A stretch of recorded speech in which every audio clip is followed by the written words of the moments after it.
In Las Vegas, there was an unspoken rule everyone understood without being told. You never embarrassed powerful people, and you never mentioned a man's family unless you were ready to live with the consequences.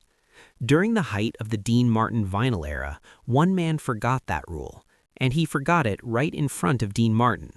What happened next shocked everyone who witnessed it, not because of shouting, not because of threats, but because of silence.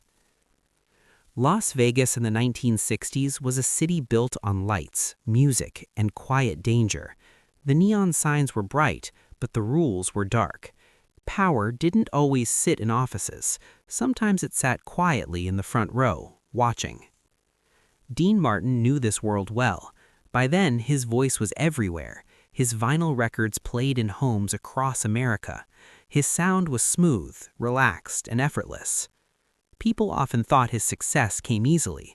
They were wrong. Before the fame, before the records, before the stages, Dean Martin was just a young man learning how the world worked. He grew up understanding one thing very clearly: respect mattered, and family mattered more than anything. He didn't chase attention. He didn't force his way into rooms. He earned his place by being consistent, calm, and real. That calm followed him all the way to Las Vegas. By the time this story takes place, Dean Martin was at the peak of his career. His shows sold out without effort. Casino owners trusted him. Audiences stayed longer when he performed. But success also brings attention from people who don't clap loudly, people who observe instead of celebrate. On this particular night, Dean arrived at the venue like he always did: early, quiet, focused. But something felt different. Security was heavier than usual.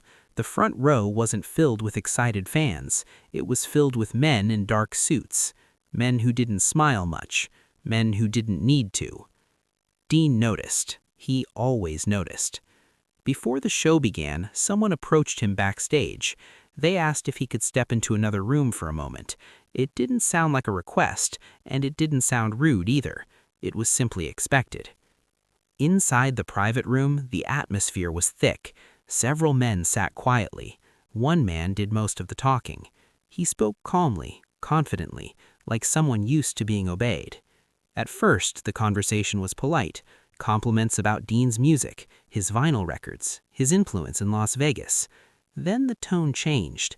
Casually, almost like it meant nothing, the man mentioned Dean's brother. Not with respect, not with care, as leverage. The room went silent. Dean didn't react right away. He didn't raise his voice. He didn't show anger. He became very still. Many people misunderstand silence. They think it means fear. They think it means weakness. But sometimes silence means control. Dean listened carefully. He let the man finish speaking.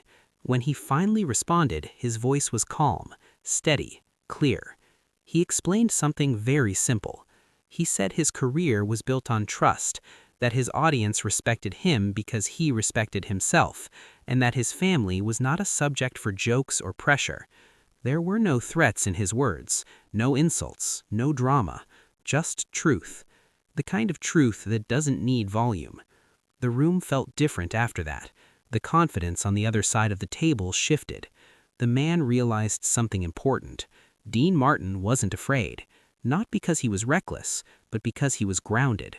Fear feeds on desperation. Dean had none. A few minutes later, Dean walked back toward the stage. Same posture, same relaxed expression. The audience had no idea what had just happened. They only knew they were about to hear a great performance. And they did. Dean sang that night the same way he always did. Smooth, controlled, effortless. But for the men in the front row, everything sounded different now. They weren't just listening to a singer. They were watching a man who knew exactly who he was. That is why Dean Martin vinyl records still feel special today. They don't sound rushed. They don't sound forced. They sound confident. They sound calm. After the show, the same man approached Dean again. This time his tone was different. There were no jokes, no pressure, just an apology. Quiet, sincere. Dean accepted it without making a scene, because when you truly hold power, you don't need revenge. Years later, people still talked about that night, not because of fear, but because of respect. Dean Martin showed that strength doesn't always announce itself. Sometimes it simply stands its ground. Every Dean Martin vinyl record carries that same energy, calm confidence, quiet authority. That's why people still search for them decades later, not just to hear the music, but to feel a time when strength didn't need noise. In a world that rewards volume, attention, and constant reaction, Dean Martin proved something rare. Real power doesn't shout, it doesn't rush, it doesn't beg to be seen. Real power stays calm, and because it stays calm, it lasts. If you enjoy true stories from the golden age of music, stories that go deeper than fame and spotlight, subscribe to World of Voice. Here, we don't just share voices from the past, we bring their stories back to life.